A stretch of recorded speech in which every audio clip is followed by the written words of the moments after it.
తెల్లబల్లి గ్రామంలో గురు పౌర్ణమి వేడుకలు ఘనంగా నిర్వహించారు.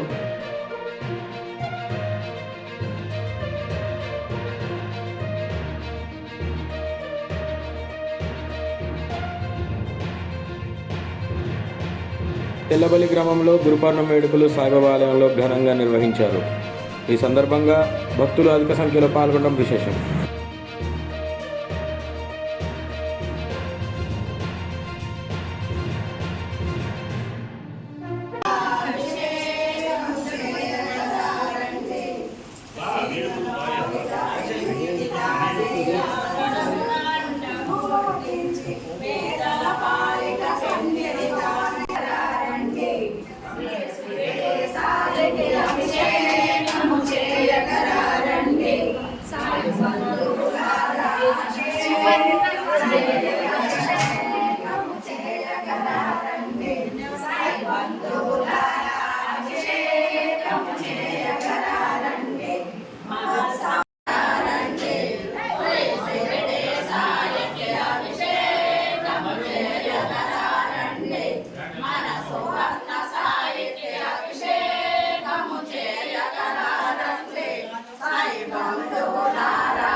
కోదాడలోని ఫుడ్ ప్లాజా పక్కన ఉన్న సాయిబాబా ఆలయంలో గురు పౌర్ణమి వేడుకలు చాలా ఘనంగా నిర్వహించారు.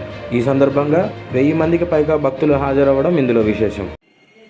తప్పకుండా మా శక్తి వంచన లేకుండా వచ్చి కావాలి ఒక కార్యక్రమం విజయవంతం చేస్తామని మీకు నిండు మనసుతోటి మాట ఇస్తూ ఉన్నా.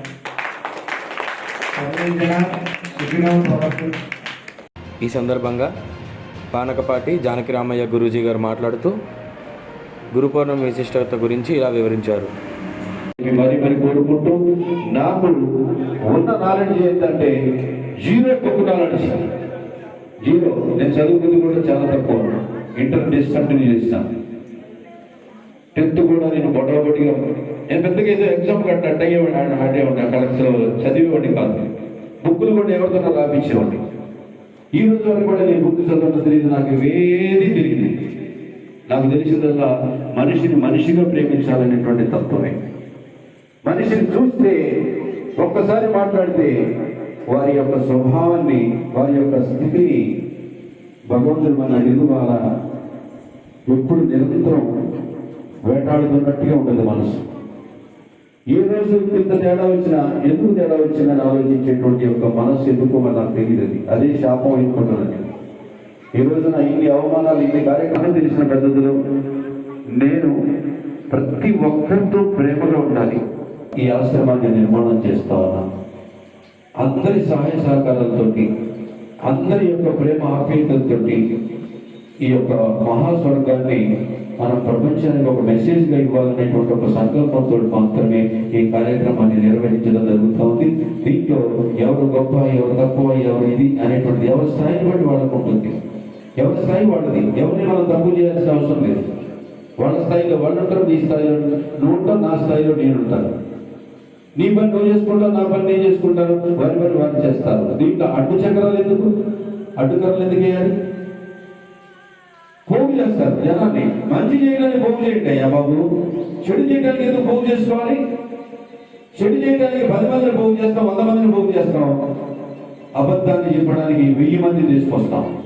కానీ మంచి చేసేవాడు, మంచి చెప్పేవాడు ఏం చేస్తున్నట్టు రాజాది కాలు మీద కాలేసుకొని కూర్చుంటాడు, ఒక్కడే ఉంటాడు. మీరు అందరం అనుకుంటాం ఆయన 100 మందిని తీసుకొచ్చి 1000 మందిని తీసుకొచ్చి నువ్వు నువ్వు ఒకటి చెప్తే నీ మాట ఎవడింటాడు. సత్యానికి ఎవడడుగుతాడు? సత్యానికి ఒకటే మార్గం ఉంటుంది, రకరకాల మార్గాలు ఉండవు, ఎత్తులు పైఎత్తులు ఉండవు, మోసాలు ఉండవు. వారితో వీరితో చెప్పాల్సిన అవసరం అంతకంటే ఉండదు. నువ్వేం చేసుకుంటావు చేసుకో, నేను చెప్పేది ఒకటే అంటాడు.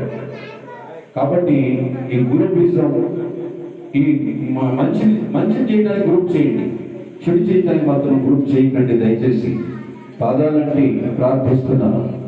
మీలో ఉన్నటువంటి మానవత్వం, మీలో ఉన్నటువంటి ప్రేమతత్వాన్ని నిలపడం కోసం, లేపడం కోసం, మిమ్మల్ని ఉమెత్తలేసేట ఒక కెరటంలాగా తయారు చేయడం కోసం మాత్రమే మీకు శాస్త్రంగా ప్రణామం చేస్తాను.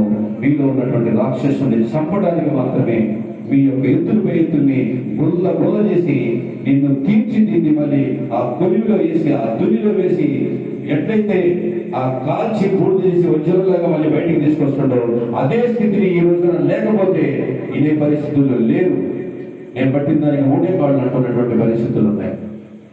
అటువంటి యొక్క స్థితి నుంచి మనల్ని మనం కాపాడుకోవడం కోసం, మనల్ని మనం ఉద్ధరించుకోవడం కోసం తప్ప ఇంకొకటి కాదు కాదు కాదు కాదు అని చెప్పి సవి వివరంగా మనవి చేస్తూ